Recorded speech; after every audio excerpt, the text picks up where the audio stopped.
Welcome all. इस video में Nifty और बैंक निफ्टी दोनों का एनालिसिस देख लेते हैं। कल कैसे हम ट्रेड प्लान कर सकते हैं, कौन सी इंपॉर्टेंट लेवल्स होगी, और कल बैंक निफ्टी की वीकली एक्सपायरी भी है, तो एनालिसिस को थोड़ा डिटेल में समझने की कोशिश करेंगे। ठीक है, लेकिन उससे पहले देख लेते हैं आज के लिए हमने क्या एनालिसिस किया था, क्योंकि कहीं ना कहीं सेलिंग प्रेशर दिखाई दे रहा है यहाँ पे निफ्टी में, बैंक निफ्टी में, दोनों में भी। हमने कल डिस्कस भी किया था कि कहीं ना कहीं मार्केट बार बार क्या कर रहा था, गैपों के बाद देखिए ये सेल साइड ज़्यादा आने की कोशिश कर रहा था। तो हमने कुछ लेवल्स भी निकाले थे। हमने क्या डिस्कस किया था कि ये यहाँ पे ये जो सपोर्ट्स लेवल है, इन सपोर्ट्स के नीचे एक बार अगर मार्केट सस्टेन करने लग जाए तो ब्रेकडाउन पे हम पुट लेंगे, मार्केट अच्छा खासा डाउन साइड जाएगा। लेकिन उससे पहले ये भी डिस्कस किया था कि यहाँ पे सपोर्ट लेवल भी है 24,800 की। तो डिस्कशन ये था कि अगर गैप अप होता है 24,800 के ऊपर और यहाँ सस्टेन करके कोई ब्रेकआउट देता है तो हम कॉल भी ट्राई करेंगे। यहाँ पे देखिए सस्टेन किया, यहाँ ब्रेकआउट बना, स्टॉप लॉस यहाँ पे था, तो मार्केट में कॉल साइड का ट्रेड बना। कितना यहाँ पे लगभग 1:1 के आसपास का टारगेट यहाँ पे दिखाया होगा, 1:1 से ज़्यादा या फिर 1:1 के आसपास। बट मार्केट कंटिन्यू नहीं कर पाया, वापस ये जो रेजिस्टेंस है ना, यही से मार्केट यहाँ पे गिर गया। और हमने यहाँ पे एक रेजिस्टेंस भी निकाला था, वहाँ तक आता तो हम टारगेट भी बुक कर सकते थे, क्योंकि हमने डिस्कस किया था कि 24,900 से 920 या समथिंग ये जोन निकाला था हमने। लेकिन मार्केट 20 पॉइंट पहले ही यहाँ पे एक शूटिंग स्टार कैंडल बनाए और रिवर्स आया। ठीक है, इसका मतलब क्या हुआ, ये ब्रेकआउट फेलियर आया। तो हो सकता है कुछ लोग 1:1 दिखने के बाद वगैरह कॉस्ट पे अगर किसी ने रखा होगा एसएल तो ठीक है, अदरवाइज एक एसएल चला गया होगा। लेकिन उसके बाद मार्केट देखिए हमारी ये लेवल 24,725 इसके नीचे सस्टेन किया। हमने डिस्कस किया गया था कि अगर एक बार इसके नीचे आ जाए और इसके नीचे ऐसा कंसोलिडेट करके कोई भी ब्रेकडाउन मिले, हम यहाँ पे पुट लेंगे। अब देखिए जितना यहाँ पे इतना स्टॉप लॉस गया, मतलब यहाँ एंट्री ली और ये स्टॉप लॉस था, लेकिन इससे कितने गुना बड़ा यहाँ पे टारगेट मिला। देखिए यहाँ पे आपने ब्रेकडाउन पे यहाँ या यहाँ पे ट्रेड अगर लिया, यहाँ पे स्टॉप लॉस लगाया, तो आप देखिए अगर ये वन साइडेड मूव देखा जाए तो जितना स्टॉप लॉस गया ना, उससे 5 से 6 गुना, उससे भी ज़्यादा यहाँ पे प्रॉफिट मिला है। तो ऐसा प्रोबेबिलिटी पे हमेशा चलना पड़ता है कि हम ट्रेड ले रहे, तो स्टॉप लॉस जितना है ठीक है छोटा होना चाहिए, हमेशा स्मॉल स्टॉप लॉस। लेकिन जब टारगेट लेते मैं हमेशा आपको बोलता हूँ 1:3 के ऊपर आपका टारगेट होना चाहिए। मतलब आपने जितना आप लोग स्टॉप लॉस बुक करते हो, अगर आप 10 पॉइंट का या फिर मान लो तो 1,000 रुपये का अगर स्टॉप लॉस लेते हो, तो आपने कभी भी प्रॉफिट 3,000 रुपये से ज़्यादा ही बुक करना है, तभी आप टिक पाओगे। लेकिन मतलब आपकी एक्यूरेसी कम भी आएगी, फिर भी आप प्रॉफिटेबल रहोगे, क्योंकि आप क्या करते हो, स्टॉप लॉस छोटे देते हो। लेकिन टारगेट जब आता है तो 2-3 ट्रेड का लॉस एक ही इसमें निकल के आप प्रॉफिट में भी आ जाते हो, राइट। तो इस तरीके से यहाँ पे आज के दिन आपने अगर ये पुट साइड का ट्रेड लिया होगा या फिर यहाँ पे ये ट्रेड लेके एसएल गया होगा, तो मुझे ज़रूर अपडेट करिए, कमेंट में ज़रूर बताइए। ठीक है, चलिए देखते हैं अब कल कैसे ट्रेड करना है। और देखिए वीडियो को लाइक नहीं किया होगा तो ज़रूर लाइक कर दीजिए पहले। अब अगर कल की बात देखा जाए ना, तो सबसे पहले मैं आपको डेली चार्ट एक बार दिखा देता हूँ। कहीं ना कहीं देखिए इस तरीके से मार्केट में ये सपोर्ट लेवल थी, यहाँ पे भी देखिए एक ग्रीन कैंडल बनने की कोशिश हुई थी, लेकिन अल्टीमेटली एक रेड कैंडल बनी है। तो कहीं ना कहीं सेलिंग प्रेशर हमें दिखाई दे रहा है मार्केट में। अब कल यहाँ पे भी सपोर्ट है और एक बैंक निफ्टी में भी, अगर वो सपोर्ट्स ब्रेक होते तो मार्केट फ्री फॉल करने लग जाएगा। ठीक है, क्योंकि प्राइस एक्शन के हिसाब से वो सपोर्ट अगर ब्रेक होता है तो मार्केट अच्छा खासा सेलिंग दिखाएगा, क्योंकि वो बैंक निफ्टी में मैं समझाता हूँ आपको क्योंकि कितना इंपॉर्टेंट सपोर्ट है वहाँ पे। ठीक है, तो यहाँ पे कल के लिए होप है हमारे यहाँ पे मार्केट में कि वहाँ से बाउंस बैक करे, अदरवाइज वहाँ से गिरता है तो फिर अच्छा खासा नीचे जाएगा। तो कौन सी लेवल होगी, हमें तो इंट्राडे करना है ना, तो हम 15 मिनट चार्ट पे चलते और देख लेते। देखिए निफ्टी में 24,380 का एक सपोर्ट है, कहाँ पे 24,380, ये एक अच्छा और स्ट्रांग सपोर्ट लेवल है।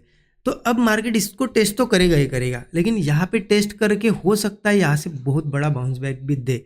तो क्लियर समझिए कि जो कुछ होगा इस लेवल पे ही होगा। अब इससे पहले मार्केट अगर गैप अप होता है तो देखिए, गैप अप होता है तो सेलिंग अल्टीमेटली आएगी मार्केट में, एज पर प्राइस एक्शन ऐसा लग रहा है मुझे। ठीक है, कि मार्केट अगर गैप अप होता है तो ऊपर नहीं जा पाएगा, हो सकता है थोड़ा बहुत दिखा है लोगों को ऊपर जाते, लेकिन जैसे ही वो कोई हाई बनाएगा और ऊपर नहीं जा पाएगा ना, तो नीचे ही ब्रेकडाउन करके नीचे आएगा 24,380 पे। तो ध्यान रखना यहाँ पे सेल ऑन राइज की अपॉर्चुनिटी, अगर कल गैप अप होता है तो हम सेलिंग कर सकते हैं। ठीक है, अब देखिए फ्लैट अगर ओपन होता है तो क्या करना है, फ्लैट अगर ओपन होता है या गैप डाउन होता है तो ये लेवल हमारे लिए इंपॉर्टेंट है। हो सकता है 4-5 पॉइंट 10 पॉइंट ऊपर नीचे हो, लेकिन इसके आसपास डबल बॉटम बने, कोई हैमर कैंडल बने। ठीक है, हैमर भी बनी तो चलेगा, या फिर कंसोलिडेट करके अगर ब्रेकआउट मिलता है तो कॉल ज़रूर हम ट्राई करेंगे ठीक ठाक क्वांटिटी में। ठीक है, स्टॉप लॉस वही 25-30 पॉइंट रखना है या फिर कैंडल्स देख के रखना, क्योंकि कभी ऐसी बड़ी कैंडल बन जाए तो फिर स्टॉप लॉस भी थोड़ा उसके हिसाब से एडजस्ट करना पड़ता है। छोटी कैंडल है तो ठीक ठाक 25-30 तो हम रखते ही है। टारगेट मिनिमम 1:3 होना चाहिए, ठीक है। यहाँ से फिर मार्केट हो सकता है बहुत बड़ा मूव भी दे, आपको समझ में आएगा। छोटी छोटी कैंडल्स बन रही है तो समझ लेना 1:3 बुक करना है। बड़ी बड़ी ऐसी कैंडल्स बन रही है, ग्रीन कैंडल ऐसी बनेगी तो यहाँ पे बड़े टारगेट्स के लिए भी वेट कर सकते हो। अगर एक बार इसके नीचे मार्केट चला जाए, ठीक है, क्योंकि हो सकता है, क्या होता है ना, देखिए थोड़ा सा मार्केट इसके नीचे जाता है और यहाँ पे 5-10 मिनट में ऊपर आता है। आप 5 मिनट चार्ट पे क्या दिखता है कि नीचे गया, लेकिन बड़े टाइम फ्रेम पे देखोगे ना तो ऐसी कैंडल बनती है वहाँ पे। तो इसीलिए नीचे के साइड, पुट साइड के ट्रेड लेने भी है तो 24,380 के नीचे जाने देंगे हम मार्केट को। गैप डाउन भी होता है तो चलेगा, उसके नीचे अच्छा खासा कंसोलिडेट होने दो, ठीक है। उसके बाद ब्रेकडाउन जब आता है ना तब पुट लेंगे हम, तब पुट साइड का ट्रेड लेंगे। फिर मार्केट हो सकता है 23,800 तक भी आए, लेकिन एक दिन में क्या ये 500-600 पॉइंट मूव करेगा हमें नहीं पता ना, कर भी सकता है या फिर नहीं भी कर सकता। इसीलिए क्या करेंगे हम यहाँ पे, तो डाउन साइड के ये लेवल्स हो गए, तो यहाँ तक हम यहाँ पे निफ्टी में क्लियर है, बिल्कुल एक लेवल है, ज़्यादा कन्फ्यूजन नहीं है। अगर मार्केट समझ नहीं आता है, कल गैप अप होता है और यही कहीं घूमते रहता है तो फिर अवॉइड भी कर सकते हो। देखिए मार्केट अब थोड़ा सा कन्फ्यूजन जोन में है, मार्केट एक डिसीजन लेगा कल या परसों में, मार्केट एक डिसीजन लेगा डाउन साइड जाना है या अप साइड जाना है, ठीक है। अब देख लेते हैं बैंक निफ्टी का एनालिसिस। बैंक निफ्टी के चार्ट पे चलते, बैंक निफ्टी का यहाँ पे मैं आपको वीकली चार्ट दिखा देता हूँ। देखिए बैंक निफ्टी में ये चीज़ हमने पहले भी ऑब्जर्व की है कि बैंक निफ्टी एक बहुत बड़े टाइम फ्रेम पे, मतलब ये पूरा 1 साल का, 1 ईयर का मोमेंटम है। देखिए तो आपको दिखेगा 2023 अक्टूबर से यहाँ पे इस अक्टूबर तक हम आ गए, 1 साल का ये सपोर्ट है पूरा। मार्केट इसको अभी भी रिस्पेक्ट कर, अभी भी उसके पास है। देखिए अभी ब्रेक डाउन नहीं हुआ है। अब इस वीक की कैंडल ये है, ठीक है, हो सकता है ये कैंडल नीचे क्लोज हो या फिर यहाँ से सपोर्ट ले ले, तो हम ऐसे लेवल पे मेक और ब्रेक, यहाँ से कल मार्केट ऊपर भी जा सकता है और नीचे भी तगड़ा जा सकता है। तो आपको क्या करना है, उस अपॉर्चुनिटी के लिए, ठीक है, उस अपॉर्चुनिटी के लिए रेडी रहना है।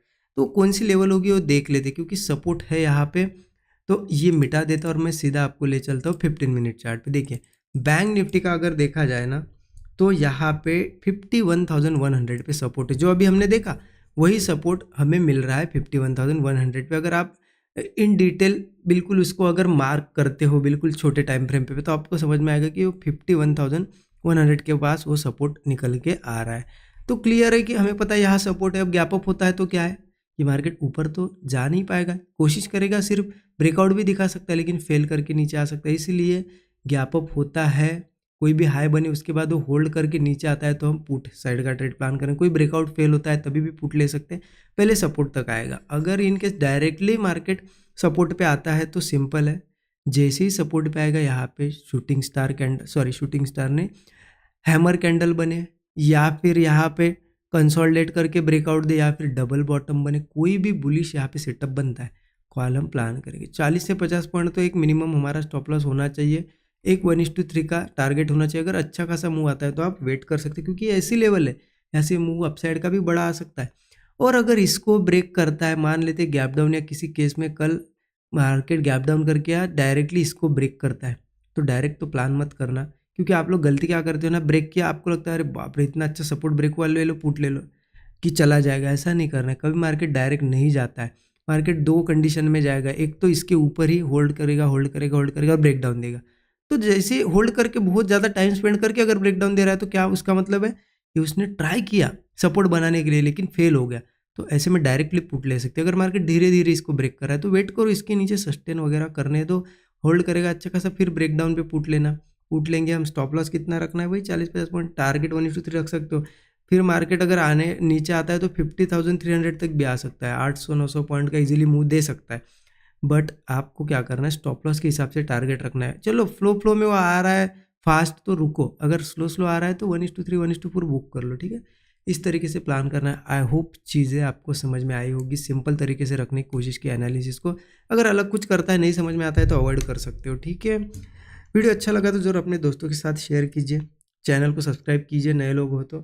Thank you so much everyone.